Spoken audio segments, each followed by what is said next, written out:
थोड़ा ध्यान दीजिएगा। आप लोग एलईडी पर भी ध्यान देना और आस्था चैनल पर भी ध्यान देना।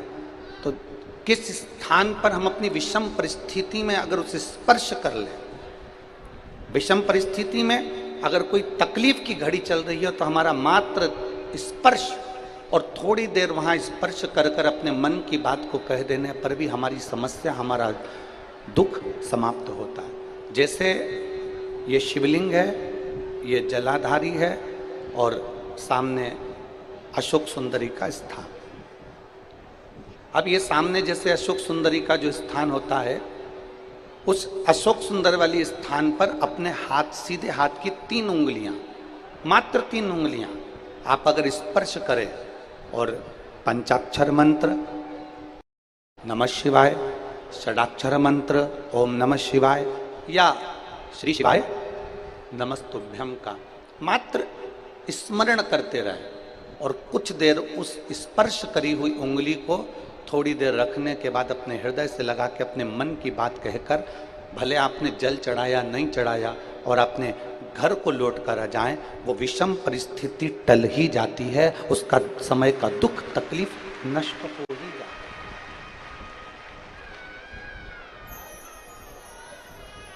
वो एक विषम परिस्थिति को टालने का स्थान है।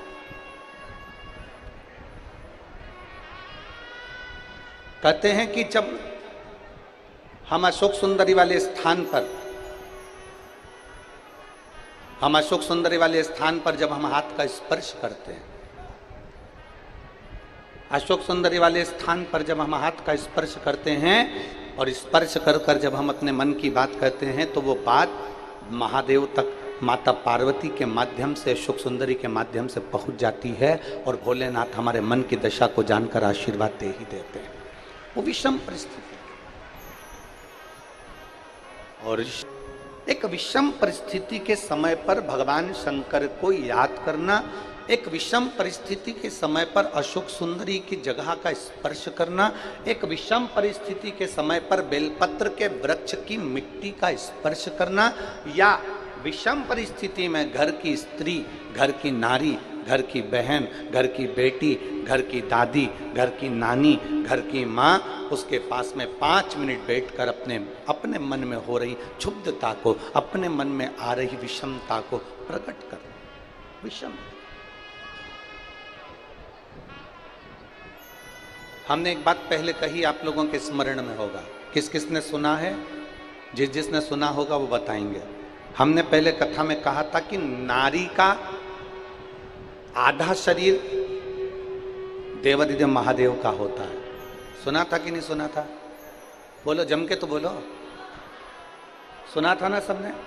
स्त्री का, नारी का आधा जो स्वरूप है, स्त्री का आधा जो भाग है, स्त्री का आधा जो स्वरूप है, वो पुरुष का अर्थात देवादिदेव महादेव का भाग है।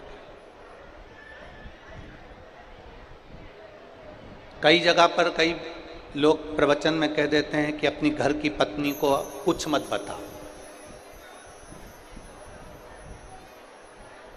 कई लोग कह देते हैं कि अपने घर की स्त्री को कुछ मत बताओ। कई लोग कह देते हैं अपने प्रवचन में, आपने भी प्रवचनों में सुना होगा कि घर की नारी को कुछ मत बताओ, घर की स्त्री को कुछ मत बताओ, कुछ मत बोलो, घर की स्त्री को आपके मन की दशा बताओ मत। कई लोग प्रवचन में ऐसा कहते हैं, पर शिव महापुराण कभी नहीं कहती। शिव महापुराण कहती है कि जब आपके मन की दशा में कुछ गड़बड़ी चल रही है, आपके हृदय को कहीं ठेस पहुंच रही है, आपकी चित्त वृत्ति को आराम नहीं मिल रहा, आपको बेचैनी हो रही है, आपके हृदय को शांति नहीं है, आपके हृदय को सुकून नहीं है, तो घर में जो स्त्री है, घर में जो नारी है, उसको बैठकर अपने मन की दशा जरूर बताओ, क्योंकि वो स्त्री नहीं, उसमें महादेव का आधा अंश विराजमान है। तुम्हारे हृदय की बात को वो जाने।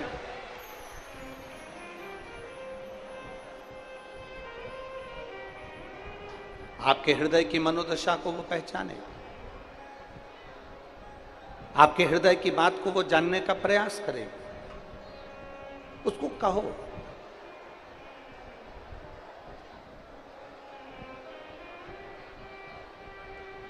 ज्यादातर लोगों की आदत रहती है पत्नी को क्या बताना, घर की नारी को क्या बताना, घर की स्त्री को क्या बताना। अगर नारी को बताएंगे, स्त्री को बताएंगे तो वो ज्यादा टेंशन में ले लेगी, और टेंशन लेगी तो मुझे भी टेंशन दे देगी। स्त्री को क्या बताना, नारी को क्या बताना, क्या बताना। पर शिव महापुराण की कथा कहती है, हलाहल जब विष आया, हलाहल जब विष आया, देवादिदेव महादेव के हाथ में वो विष का पात्र है। भगवान शंकर के हाथ में विष का पात्र है, और देवादिदेव महादेव उस विष को पीने वाले थे, और पार्वती जी देख रही थी। पति का चेहरा, अपने स्वामी का चेहरा, अपने पति का चेहरा पार्वती जी देख रही थी।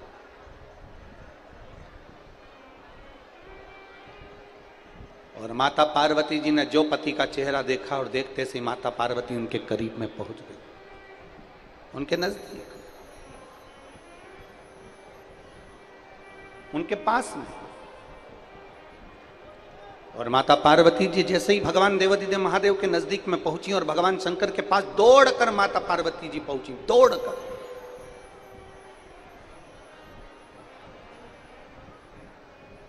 और पहुंचते से ही माता पार्वती जी ने शंकर जी के चेहरे की दशा देखकर भोलेनाथ जी से पूछा कि तुम्हारे हाथ में क्या है, तुम्हारे हाथ में ये है क्या।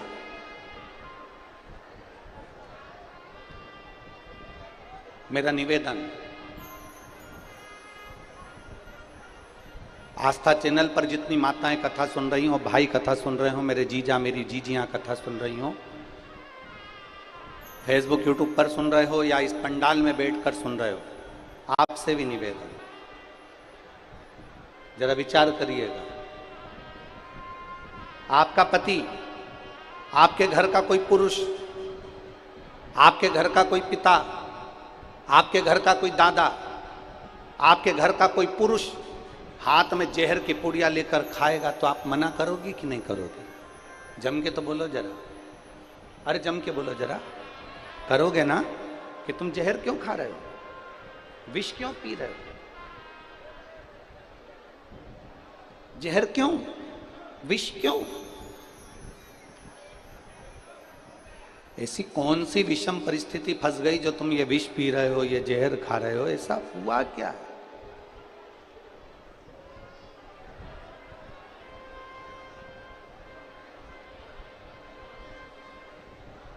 ऐसी विषम परिस्थिति कौन सी है जो आपको जहर खाना पड़ रहा है, विष पीना पड़ रहा है? मेरे देव अधिदेव महादेव विष के पात्र को अपने पास में रखें, विष के पात्र। और विष का पात्र लेकर मेरे देव अधिदेव महादेव बस पीने वाले हैं, और पार्वती जी उनके पास जाकर पूछ रही है ऐसी कौन सी परिस्थिति आ गई, क्या हो गया? बाबा भोलेनाथ, आप विष पी रहे हो, ऐसी कौन सी परिस्थिति आ गई?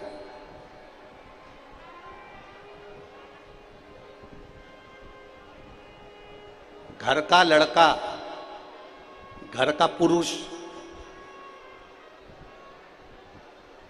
घर का पिता, घर का भाई, घर का बेटा, घर का पुरुष अगर जहर खाने को तैयार होता है ना, विष पीता है ना, तो वो ये नहीं जानता कि ये विष केवल तू अकेला नहीं पी रहा है, ये विष तू तो पीकर मर जाएगा, पर तेरे पीछे जो पूरा परिवार जुड़ा है वो भी मरे के बराबर हो जाएगा।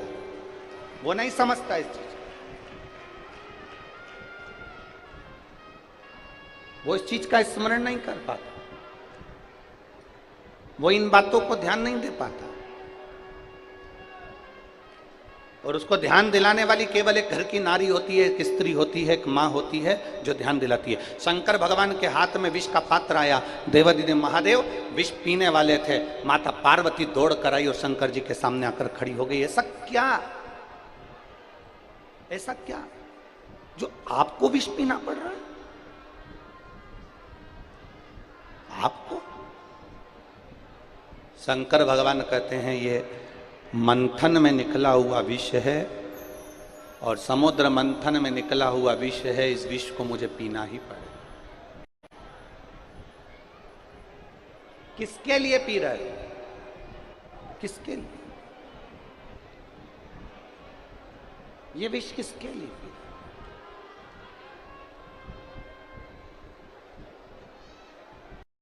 शंकर भगवान कहते हैं कि सारे देवताओं के हित के लिए, सारे संसार के हित के लिए मुझे ये विष पीना पड़ेगा। पार्वती जी कहती हैं इससे संसार का हित नहीं हो रहा है, आपके हृदय में संपूर्ण ब्रह्मांड समाया हुआ है। अगर आप विष पियोगे तो ब्रह्मांड में जितने भी जीव जंतु हैं, जितने जलचर हैं, जितने थलचर हैं, जितने संसार के जीव जंतु आपके हृदय में निवास करते हैं, ये संपूर्ण ब्रह्मांड जो आपके हृदय में निवास करता है, विष पीते से ही सारे जीव जंतु विषैले हो जाएंगे और मर जाएंगे। अगर वो विष कंठ से नीचे उतर गया तो हृदय से होता हुआ उदर में जाएगा और उदर में संपूर्ण ब्रह्मांड का भरण पोषण है, संपूर्ण ब्रह्मांड का।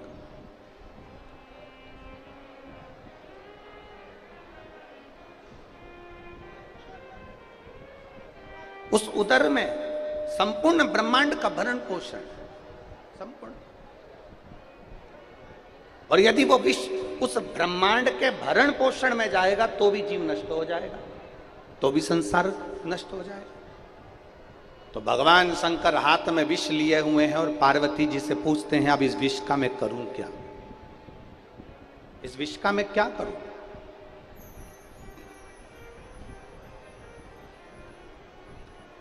इस विष का मैं करूं तो करूं क्या?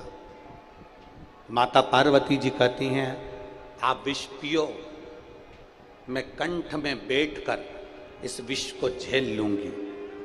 और कंठ में रहकर अगर मैंने विष को झेल लिया, इस विष को मैं नीचे नहीं उतरने दूंगी, क्योंकि पूरा ब्रह्मांड विषैला हो जाएगा, पूरा संसार नष्ट हो जाएगा। पूरा ब्रह्मांड, पूरा संसार।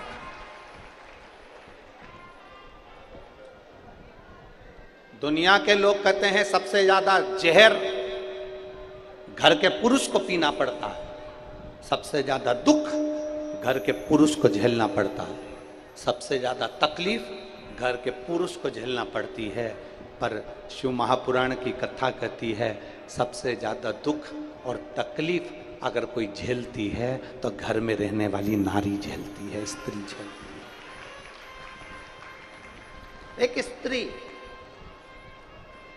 एक घर में रहने वाली नारी, घर में रहने वाली माँ, घर में रहने वाली पत्नी, घर में रहने वाली बहन, घर में रहने वाली बेटी, घर में रहने वाली दादी, घर में रहने वाली नानी, वो जितना दुख वो झेलती है उतना दुख संसार में कोई नहीं झेल सकता, कोई।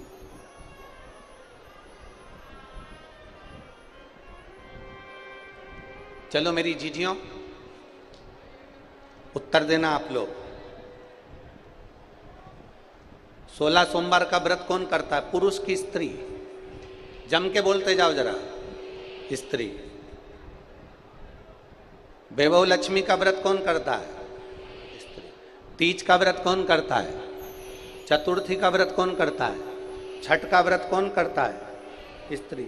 सोमवार, मंगलवार, बुधवार कौन करता है? स्त्री। अब इसको क्या पड़ी? तुमको पड़ा क्या आखिर कि तुम व्रत कर रही हो? तीज का व्रत करो, चतुर्थी का व्रत करो, पंचमी का व्रत करो, छठ का व्रत करो, हरतालिका तीज का व्रत करो, इसका व्रत करो, उसका व्रत करो, तुम्हें क्या पड़ी? पर केवल एक नारी, एक स्त्री ऐसी होती है जो व्रत भी करती है तो खुद के लिए नहीं करती, अपने पति, अपने बच्चे, अपने परिवार के हित के लिए करती है। एक स्त्री भी व्रत कर रही है तो परिवार के हित के लिए करती है। अगर उसने व्रत भी किया है तो अपने परिवार के, अपने कुटुंब के हित के लिए करा, परिवार के हित के। माँ जगत जननी माता पार्वती कंठ पर आकर बैठ गई। कंठ, हृदय में पूरा ब्रह्मांड समाया है मेरे देवादिदेव महादेव के, पूरा। पार्वती जी बैठी और हमारा विश्वास कहता है इतनी चिलचिलाती हुई धूप में 46-47 टेम्परेचर में ये लाखों की संख्या में आप लोग आए हो, और इसमें सबसे ज़्यादा संख्या मेरी माताओं की, मेरी जीजियों की है, सबसे ज़्यादा। और मेरी जीजियों की, मेरी माताओं की संख्या सबसे ज़्यादा है, तो मैं जितनी मेरी जीजी आई है ना, ये कथा सुनने भी आई है ना, तो केवल अपने अकेले के उद्धार के लिए नहीं आई हैं, अपने परिवार के उद्धार के लिए, केवल अपने अकेले के लिए नहीं, संपूर्ण परिवार के उद्धार के।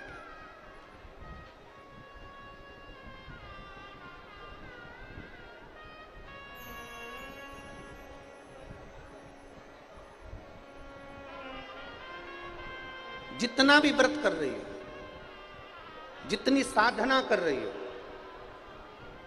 जितना तप कर रही हो, ये सब परिवार के उद्धार है, परिवार।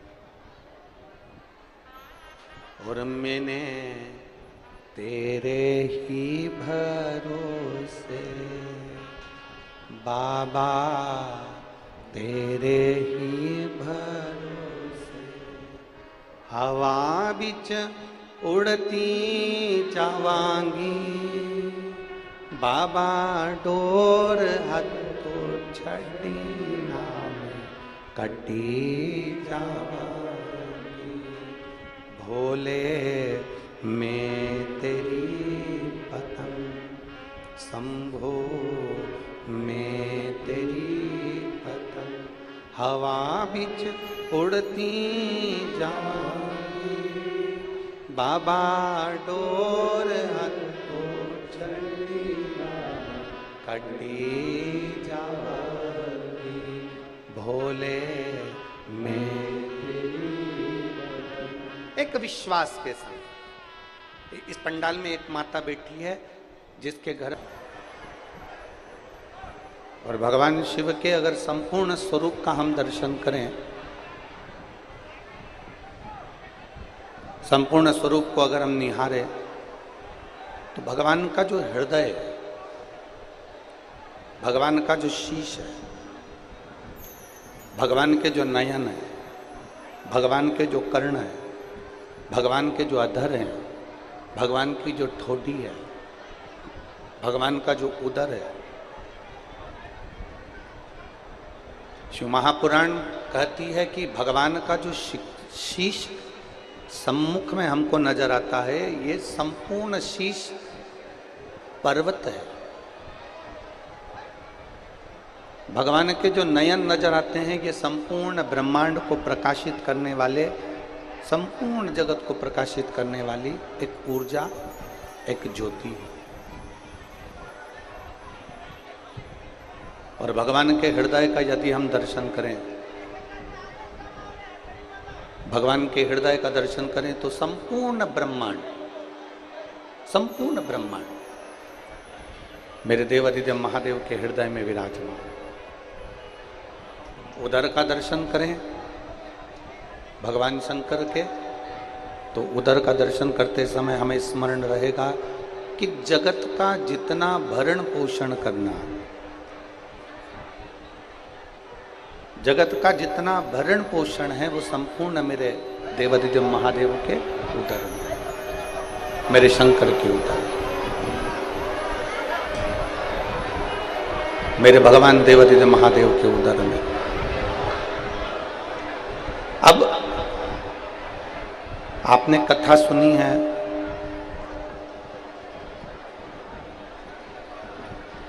पहले भी आपने कथा का स्मरण किया कि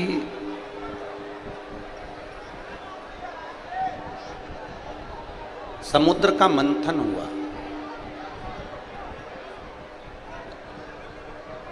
उस मंथन में विष प्रकट हुआ, उस मंथन में विष आया, विष प्रकट। और जब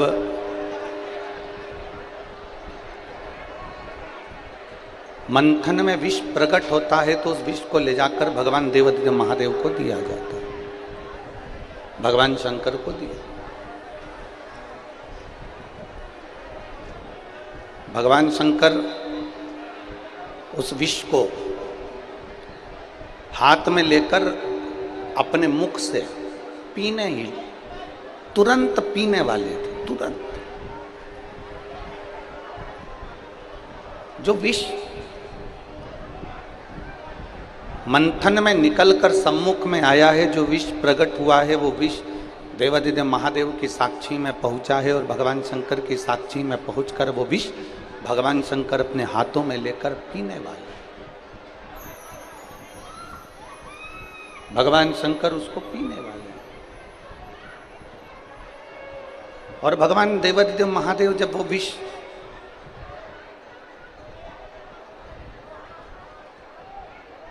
पीने वाले हैं और उनके हाथों में विष का पात्र है, विष का कटोरा है और पी रहे हैं, और मां जगतजननी माता पार्वती जी अपने पति के स्वरूप को देख रही है।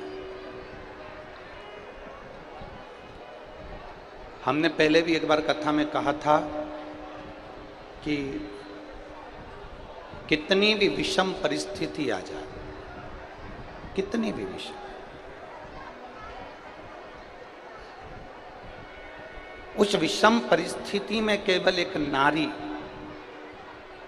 उस विषम परिस्थिति में केवल एक स्त्री, उस विषम परिस्थिति में एक स्त्री, एक नारी एक ऐसी होती है जो उस विषम परिस्थिति में, चाहे वो आपके घर की माँ हो, आपके घर की बहन हो, आपके घर की बेटी हो, आपके घर की धर्म पत्नी हो, आपके घर की बुआ हो, आपके घर की काकी हो, आपके घर की नानी हो, आपके घर की दादी हो, कोई भी आपकी विषम परिस्थिति में जब सामने विषम परिस्थिति आकर खड़ी होती है, उस जगह पर अगर कोई मार्ग ना सूझे, उस जगह पर अगर कोई मार्ग ना मिले, कोई मार्ग आपकी बुद्धि में आ ही ना रहा हो, तब घर की नारी के पास में, घर की स्त्री के पास में 5 मिनट बैठो और उनसे अपने मन की बात कहो, जरूर कोई ना कोई हल निकल कर सामने आ ही जाता है, कोई ना कोई हल जरूर आए, कोई ना कोई हल आपके सम्मुख में निकल कर आएगा। और एक और बात अपने स्मरण में लीजिएगा,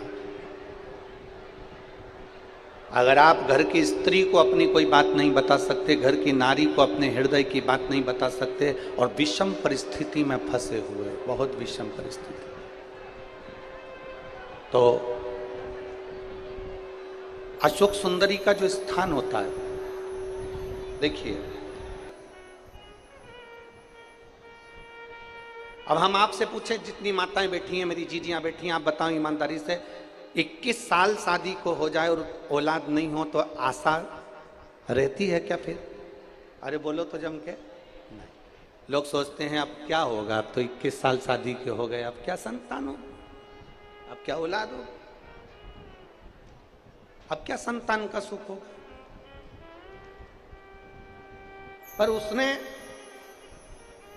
एक बार जड़ को बांधा, नहीं हुआ, दूसरी बार जड़ को बांधा, नहीं हुआ, तीसरी बार जड़ को बांधा, पशुपतिनाथ का व्रत किया, शंकर जी के मंदिर में स्तुति करती रही कि अब जो देगा मेरा देव अधिदेव महादेव। भरोसा दृढ़ कर, विश्वास दृढ़ करिए। और जब भरोसा पक्का हो जाता है ना, विश्वास दृढ़ हो जाता है ना, जब एक दृढ़ता बन जाए, एक भरोसा हो जाए, एक विश्वास पक्का हो जाए, तो मेरा महादेव देता जरूर है, थोड़ी देरी कर सकता है पर झोली भरता जरूर है, निश्चितता। अच्छा, अब आप लोग बताओ, ये चिलचिलाती हुई धूप में 46-47 डिग्री टेम्परेचर में आप बैठे हुए कथा सुन रहे हो, अच्छा संत साधु भी इतनी चिलचिलाती हुई धूप में अपनी झोपड़ी में, अपनी कुटिया में रहता है, पर उससे बढ़कर तुम हो जो चिलचिलाती हुई धूप में भगवान शंकर की अविरल भक्ति को पाने के लिए भर इस गर्मी में बैठे हो। कार्यकर्ता तो चिल्लाते रहेंगे, पानी का पाउच फेंकते रहेंगे, और तुम पानी के पाउच के चक्कर में ये कीमती हीरे को छोड़ दोगी, और बाद में 7 दिन ऐसे निकल जाएंगे और दुनिया की झोली भरा जाएगी और तुम्हारी झोली खाली रह गई, तो बाद में पछतावा होगा कि मेरे अमलेश्वर में कथा हुई और मेरी झोली खाली रह गई। चिल्लाने वाले चिल्लाएंगे, कार्यकर्ताओं का तो काम ही यही है कि वो किसी ना किसी तरह से तुम्हारी कथा को सुनने से डिस्टर्ब करेंगे। उनका काम ही यही है, कभी इधर से चिल्लाएंगे, कभी इधर से चिल्लाएंगे, क्योंकि 1 बजे कथा चालू होती है। अगर सुनने वाले को अगर रुचि हो ना, सुनने वाले व्यक्ति को अगर रुचि हो तो सुबेरे 2 घंटे पहले आ सकता है, पर 1 बजे आएगा, सबको दबाएगा, धमकाएगा, चिल्लाएगा, चोट करेगा, तब अंदर घुसने का प्रयास करेगा। ये तो आदत है इन लोगों की। कोई कहेगा हमारे रिश्तेदार, कोई कहेगा हमारे रिश्तेदार। हमारा निवेदन है, तुम्हारे रिश्तेदार है तो इनसे 5 लाख रुपए लेके बताओ, अभी की अभी 10 लाख रुपए लेकर बताओ, अभी की अभी। अगर तुम्हारे रिश्तेदार है ना तो 10 लाख रुपए ले और कहो कि इन सब जितने लोग बैठे हैं इनको मैं पानी पिलाऊंगा 10 लाख का, चिल्ड वाटर। उसमें क्या दिक्कत है? इनको आने दो, उनको आने दो, उनके चक्कर में तुम भी कथा नहीं सुन पाओ। कार्यकर्ता भी पानी का पाउच फेंक रहा है। कल एक महिला का चश्मा टूट गया आंख का, और चश्मा टूटा तो टूटा, उसका कांच उसके आंख के पास में चुभ गया। तुम्हारा क्या जाता है, तुम तो फेंक दो।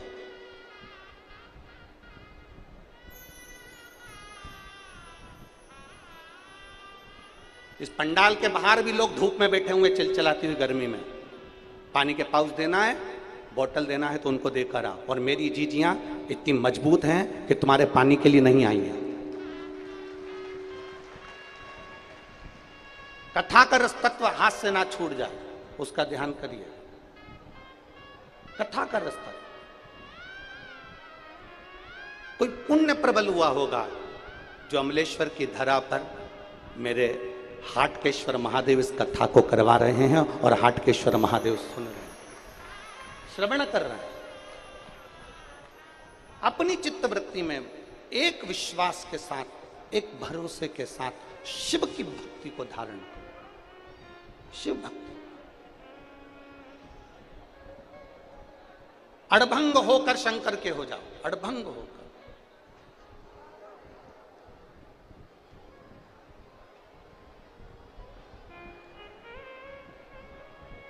समर्पण शिव पुराण है।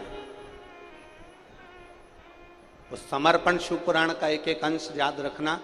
समर्पण किसको कहते हैं कि अपने भीतर के सारे विकारों को, अपने आप को भगवान के भरोसे छोड़ देना। और मेरे बाबा दया करना, मैं तेरे भरोसे, मेरे बाबा दया करना, मैं तेरे भरोसे। सब कुछ समर्पित कर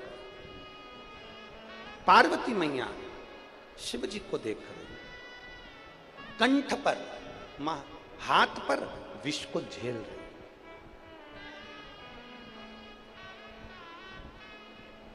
विष को झेल, स्त्री, नारी, माता वो तत्व है जो तुम्हारे भीतर के आधे से ज्यादा दुख को वो झेल लेती है। आधे से ज्यादा एक स्त्री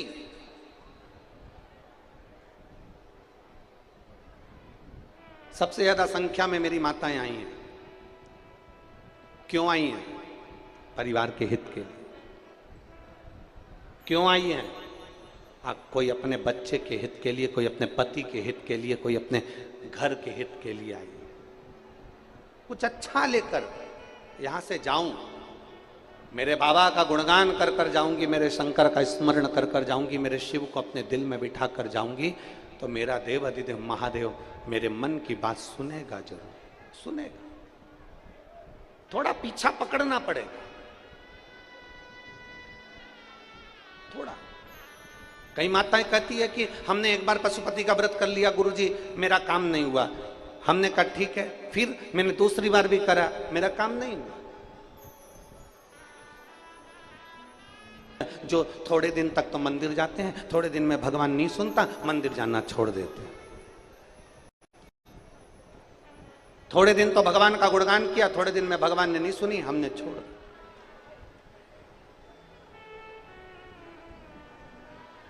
थोड़े दिन तो परमात्मा के दरवाजे पर गए, थोड़े दिन में नहीं सुना, हमने छोड़ दिया। नहीं, बोल बम का नारा है, जरा जम के बोलो, बोल बम का नारा है, सारी समस्या का हल। थोड़ा पीछा पकड़ना पड़ेगा, थोड़ा पीछा।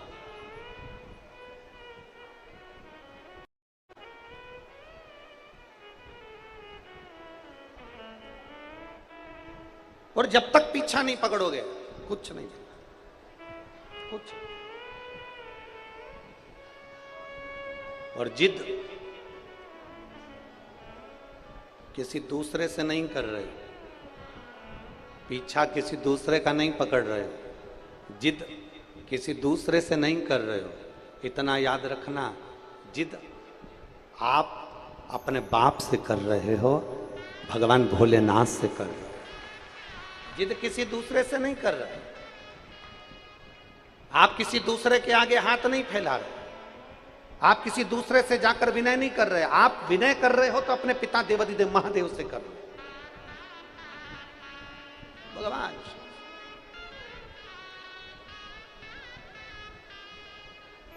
किसी दूसरे से नहीं।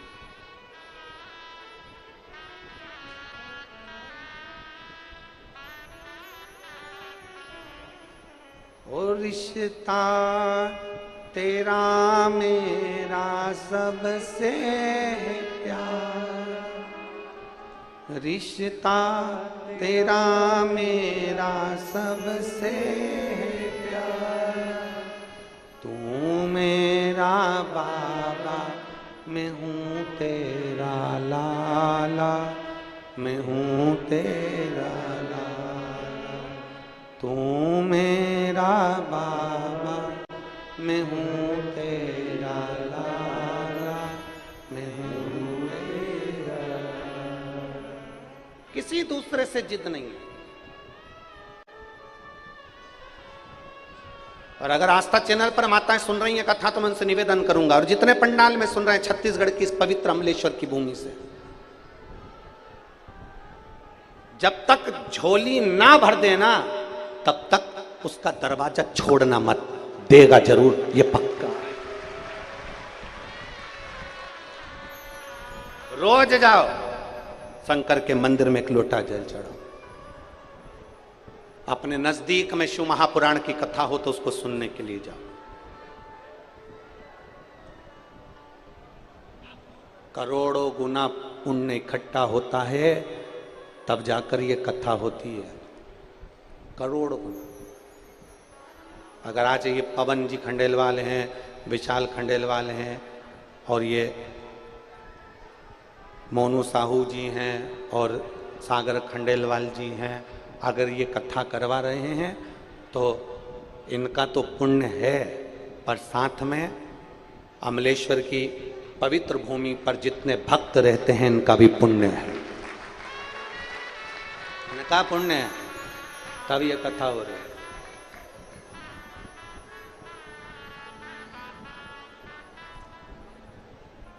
इस कथा के बाद में एक कथा सोलापुर में होने वाली थी, जो 6 तारीख से 6 जून से होने वाली थी। अब देखिए, पुण्य प्रबल हो तो कथा हो, पुण्य प्रबल नहीं होना तो पूरा टेंट पंडाल, जैसा आपका टेंट लगा है ऐसा पंडाल वहाँ भी लग चुका था, तैयारी हो गई थी सारी की सारी सोलापुर में। पर कुछ योग संजोग ऐसा बना कि वो कथा 6 तारीख को जो होने वाली थी वो सोलापुर की कथा कैंसिल हो गई। पुण्य प्रबल नहीं हुआ होगा, कहीं पुण्य की प्रखरता नहीं उत्पन्न हुई होगी।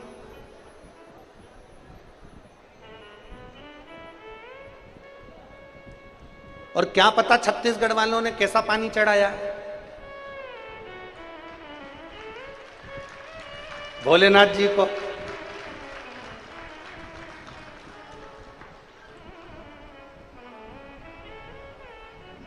ना जाने कैसा जल चढ़ाया है। हम हमेशा कथा में कहते हैं कि 5 पंडाल में कथा श्रवण करने वाले की मनोकामना पूर्ण होती है। तो ये 2 कथा तो यही हो गई, और सोलापुर के बाद वापिस छत्तीसगढ़ में कथा थी 18 तारीख वाली, और मालूम पड़े छत्तीसगढ़ वालों को फिर वो तीसरी। फिर हम भी सोच में पड़े हैं कि ये कर क्या रहे हैं छत्तीसगढ़िया, सबले बढ़िया। जय जोहार। छत्तीसगढ़िया महतारी ने ऐसी कृपा कर दी तुम्हारे ऊपर, पूछो ना। इतनी शिव कृपा के बिना कुछ नहीं, शिव की उदारता के बिना कुछ नहीं। जब पुण्य प्रबल हो, बिलासपुर में कथा होने वाली थी, इतनी तैयारी हो गई, सारा पंडाल वंडाल सब लग गया। पुण्य प्रबल नहीं होगा, नहीं होगा। हाले कोसा होने वाली थी, पुण्य प्रबल नहीं हुआ होगा, नहीं। आमलेश्वर वालों ने हाट के बैठकर भगवान देवर्य महादेव से अपने मन की बात भाव के साथ दिल से प्रार्थना करिए, भाव से बाबा को निवेदन करिए। जहाँ जगह मिले वहाँ बैठकर भगवान ओघड़दानी से भाव से भगवान से प्रार्थना करें। जहाँ भी जगह मिले भाव से बैठकर प्रार्थना करो, मन से बाबा से निवेदन। बोलना आता है, जिभ्या दी है बाबा ने, तो साथ में बोलिए और प्रार्थना करिए।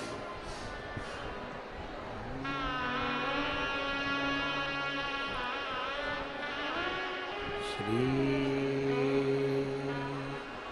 शिवाय नमस्तु,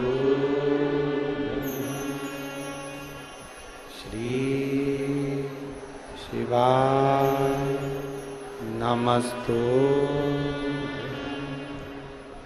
श्री शिवाय नमस्तु, श्री शिवाय नमस्तु, श्री शिवाय नमस्तु। भोला सब दुख काटो, ओ भोला सब दुख काटो। एक विश्वास की दृढ़ता में थोड़ा जिद, किसी दूसरे से नहीं, अपने बाबा से अपन कर सकते। किसी दूसरे से जिद नहीं कर रहे। अगर जिद कर भी रहे हैं तो हमारे देव अधिदेव महादेव से। बोल बम का नारा है। अगर जिद कर रहे हैं तो हम अपने बाबा से, अगर कुछ बोल भी रहे हैं तो हम हमारे बाबा से बोल, अगर कुछ कहना भी है तो हम हमारे बाबा से कहें। पूर्ण समर्पित हो जाओ, पूर्ण समर्पित। अच्छा ईमानदारी से बोलो, मेरी जीजी और मेरे जी जाओ,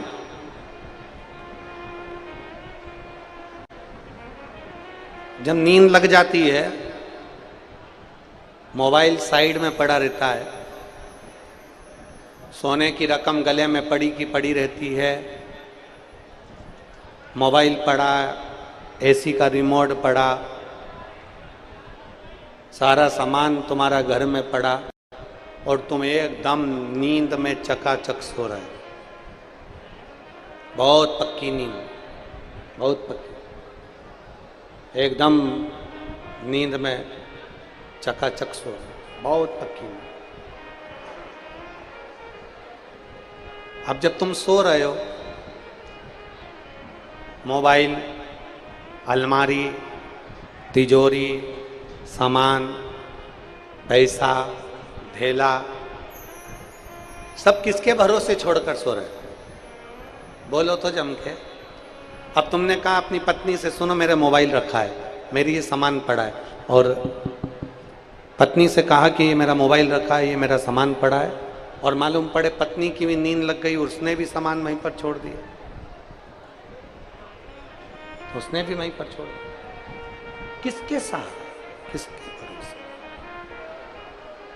किसके आश्रित होकर?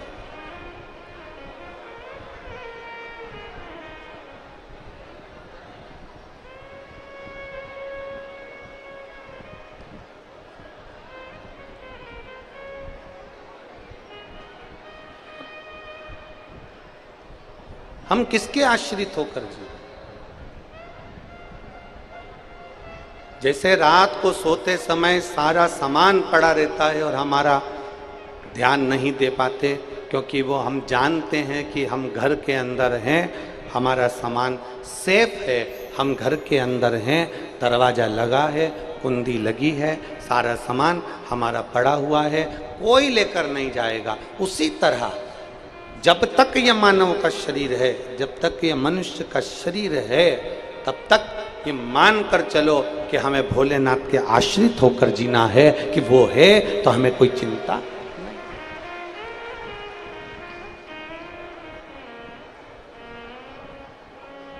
किसी ने बहुत अच्छा कहा है,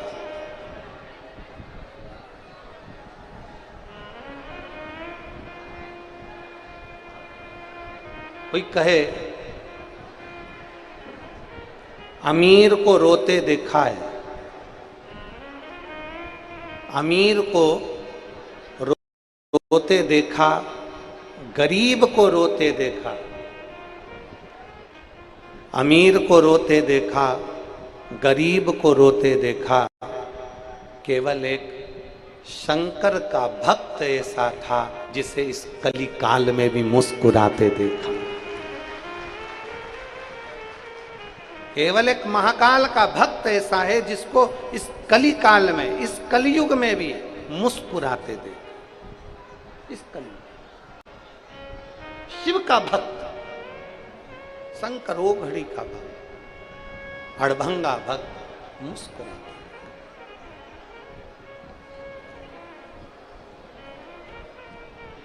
कली काल में अगर ये संसार सागर में दुख का दुख किसी का कम नहीं है, संसार सागर में ढेरों दुख है, पर शंकर पर जो भरोसा कर लेते हैं, शिव पर जो आश्रित हो जाते हैं, शंकर के भरोसे जो जीना चालू कर देते हैं, उनके चेहरे पर प्रसन्नता बनी रहती है, उनके चेहरे पर मुस्कुराहट बनी रहती है, उनके चेहरे पर एक आनंद की राशि बनी रहती है, मुस्कुराते। शिव को जान नहीं सकता। आप जब टीवी खोलेंगे तो टीवी खोलने पर भी आपको मालूम पड़ेगा तो कोई ना कोई शंकर की निंदा करने वाला मिलता ही रहेगा।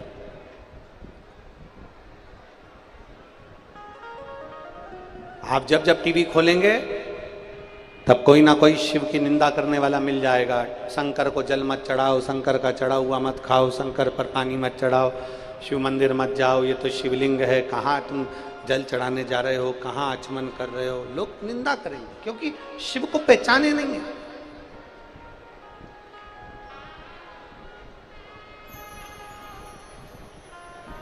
उन्होंने शंकर को जाना ही नहीं है, शिव को जान ही नहीं पा रहे। और जिस दिन भगवान देवादिदेव महादेव को पहचान गए, जिस दिन, और केवल एक सांसारिक मनुष्य से ही मतलब नहीं है। आप शिव महापुराण को उठाकर देखेंगे तो भगवान ब्रह्मदेव भी शंकर जी को नहीं जान पाए थे, और ब्रह्मा जी ने भगवान विष्णु से पूछ लिया था तुम्हारे पिता कौन है। भगवान नारायण ने कह दिया था मेरे पिता भगवान शंकर हैं। जैसे ही कहा शंकर, हाँ, जैसे ही शिव जी का नाम लिया तो तुम्हारे पिता को हम देख कब पाएंगे। एक बड़े सारे पर्वत को घुमाना प्रारंभ करा, घर्षण करना प्रारंभ करा, पर्वत में से अग्नि का खंभ प्रकट हो गया, प्रथम शिवलिंग प्रकट हो गया, शिवलिंग प्रकट हुआ और प्रथम शिवलिंग प्रकट हुआ तो शिवलिंग को दुनिया के लोग तो जान नहीं सकते, दुनिया के लोग तो पहचान नहीं सकते।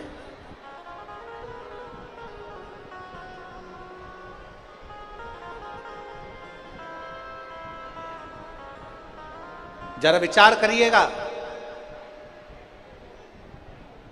33 कोटि देवी देवताओं में सबसे सरल देव अगर कोई है तो जम के बोल दो जरा, कौन है? महादेव। एक लोटा जल चढ़ाया, स्पर्श किया, उतने में उसने कृपा कर दी, उतने में कृपा। नहीं है कि संसार में जन्म लिया हर व्यक्ति शिव को जान सके।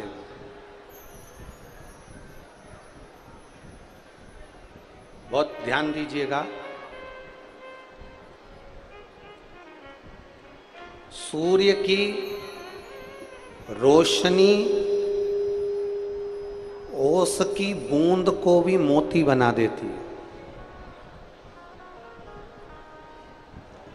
ओस की बूंद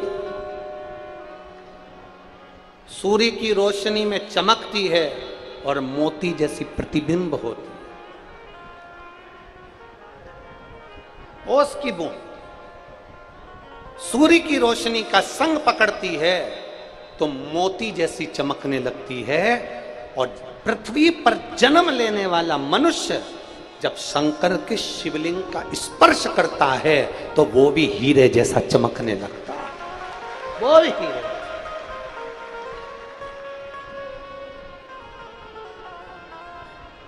मात्र स्पर्श हीरे जैसा, मात्र स्पर्श। आप में से कितने लोग हैं जो शंकर जी को एक लोटा जल चढ़ाने जाते हैं? जरा हाथ उठाओ जरा। बहुत बढ़िया, प्रणाम आपको। हर हर। बहुत बहुत साधुवाद, आपके चरणों को नमन करता हूं, प्रणाम करता हूं। और अपने अड़ोस में, अपने पड़ोस में और अपने धड़ोस में जितने लोग रहते हैं सबसे कहा करो, एक लोटा जल शंकर के मंदिर में जरूर चढ़ाया करो, जरूर। कोई लेट बनता है, कोई जल्दी बनता है, शंकर को जल चढ़ाने वाला एक दिन सेठ